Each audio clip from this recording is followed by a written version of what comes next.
ज़्यादा बारिश पसंद है। आज मैं उतनी बेसब्री से बारिश रुकने की दुआ कर रही थी क्योंकि मैंने ईद की शॉपिंग नहीं की थी। जितनी देर में बारिश रुकनी थी मैंने सोचा क्यों ना अपनी बहन को मेहंदी लगा ली जाए।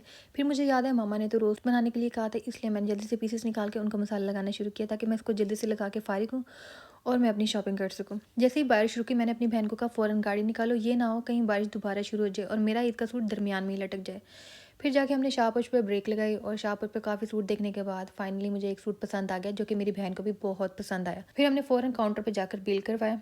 बिल करवाने के बाद और सूट उठाने के बाद हम दोनों बहन ने सोच रही थी कहीं कोई हमारा काम रह तो नहीं गया, और साथ ही मेरी बहन को याद आया कि उसका कुछ काम रहता है पार्लर से। वो करवाने के बाद हम दोनों चल पड़ी दोबारा गाड़ी की तरफ।